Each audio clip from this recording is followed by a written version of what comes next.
At your local farmers market, Maine farmers are bringing the best tasting and nutritious farm products directly to you. These markets are located in communities throughout our state. Where your food comes from matters.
Getting back to basics, good nutrition begins here at our farms.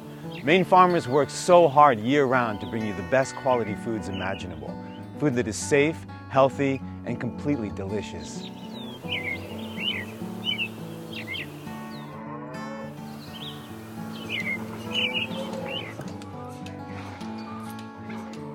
I get up at 5, these guys get up at 5. Pretty much they do chores, chickens, pigs. We have several rounds of chickens, so they do all the different sets of chickens. And during that time, I'm usually getting ready for markets, making lists of what to harvest, returning emails. When the kids get up or I wake them up, then I get them breakfast and kind of move on with my day with them. And often it's getting them off to daycare and then coming back to work. And then I go usually after 8 on to work, like harvesting or bottling milk or any number of things that usually in preparation for markets, although we have a couple different work days where we just work in the field, hoeing or weeding or planting or whatever needs to be done in terms of vegetable work. When the day is done, we either go to markets in the afternoons or not, depending on what day of the week it is, and then we do repeat of chores in the evenings, and we all take turns cooking dinner, and we go to bed about 9 o'clock. Get up at 5 and do it all over again. We're dealing with the science of raising animals, and then putting up high quality forage crops for these animals, and then vegetable rotations and fertility and cover cropping, and it's quite a lot. But I think that's what keeps me occupied, is just constantly trying to understand everything and have the most positive impact that we can in the different things that we do. It's incredibly rewarding. It's incredibly empowering to grow food for people that feeds not only my family, but hundreds of other families that buy food from us at the markets every week. And it's good physical labor. There's some happiness research out there that actually says that the 3 things that make people the most happy in life are driving less than 20 miles a day to your job, physical manual labor, and then something called the third place, which is having a place outside of your home and work where you talk to other people.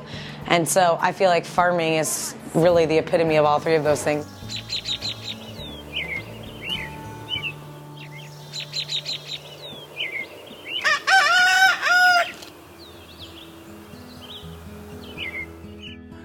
I start fairly early. I'm usually up between 4 and 4:30, and especially in these hot days, I'm out early. It can be a long day. I do sneak in a little siesta once in a while.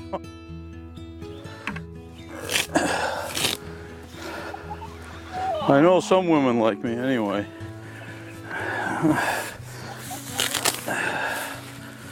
Chicks.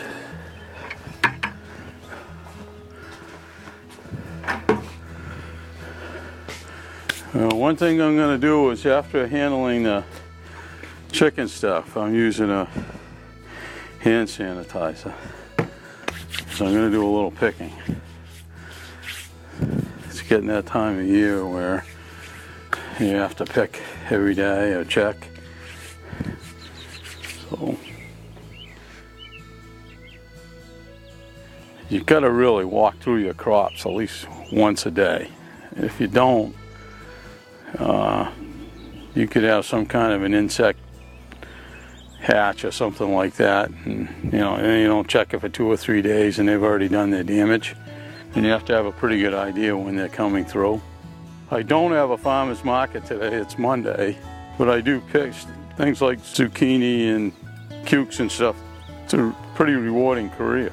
As an individual, I know I'm happier when I'm outdoors. You're out here with your own thoughts and so forth. So I think I was a school teacher for 35 years, which was a good job, but I know I was slightly claustrophobic. I like going selling. You got to be able to market. I like selling at the markets. I think the people are really nice. They're friendly. They say thank you. I get a hug once in a while from little old ladies. Just a pretty rewarding career. Hey girls, do a little crack corn for you this morning. I know you're just starving, so I'll share. We'll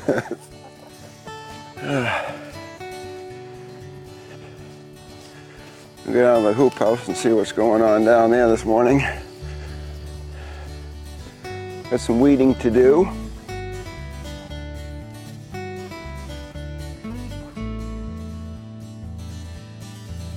Oh, look at those cherry tomatoes. They're starting to come along finally.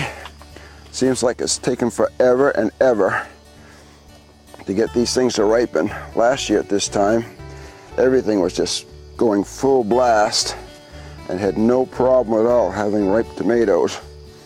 But they were a little slow for some reason this year, but they're getting there. They're getting there. We got a lot of nice little cherry tomatoes here that we're gonna be able to take to the market tomorrow. Yeah, I usually get going about 5:30 in the morning. It varies depending on how tight the markets are from one day to the other, but usually it's averages about 5:30, and on a market day, I usually get home at 7 and put things away. A lot of vegetables that didn't get sold will have to go in a refrigeration unit and get ready to stock up, and my wife's in there baking, and it's a long day, and by the time it's all over, it usually could be around 10:30 at night, and not much time for social life. This is what I am, who I am. I like working. I like working hard. I know it's good for me, and I enjoy it. You're not under that stress of everyday work that you're working with somebody else. And I wish I could have started this lifestyle a lot earlier in my life, but your paths take you down different roads. So.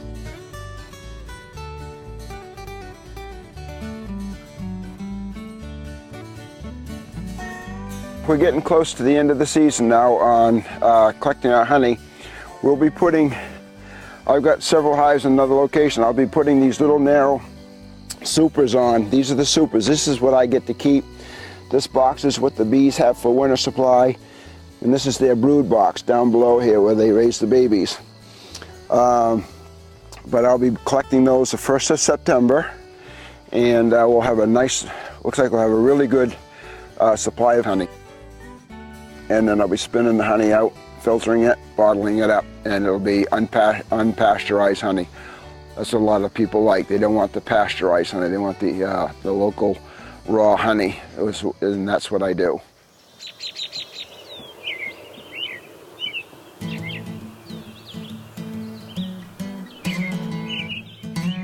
We're going to check out the ladies, yeah. That's what I call them.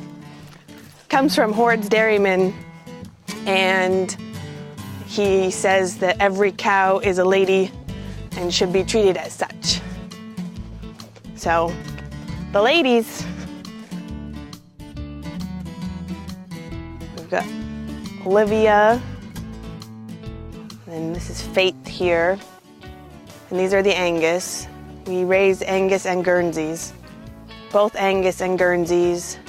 We run some of the heifers, the Guernsey heifers with the Angus.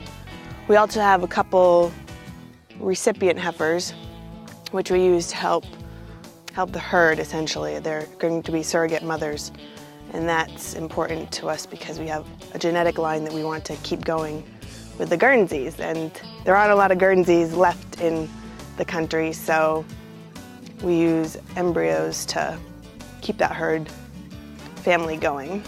So you'll see a couple Holstein Jersey crosses out here. So they're representing, and they get to hang out with the ladies too. So Maine is really on the cusp to grab something entirely unique when it comes to agriculture. We will not be able to fill the 7 billion mouths that need to be fed each day. What we can do is, by using a local food economy, we can preserve landscapes, we can provide fresh, nutrient-dense food to our neighbors and friends, for ourselves. Maine is in a unique position to provide that because we're close to metropolitan areas, but we still have a very strong sense of identity in place. It's partially nostalgic, and there's a certain bit of determination too in how we achieve that, and that's why I think that we're really on the cusp to provide something of an opportunity for people to say, will we miss it if it's gone? And if the answer is yes, then it should be a pretty obvious choice about why farming is important.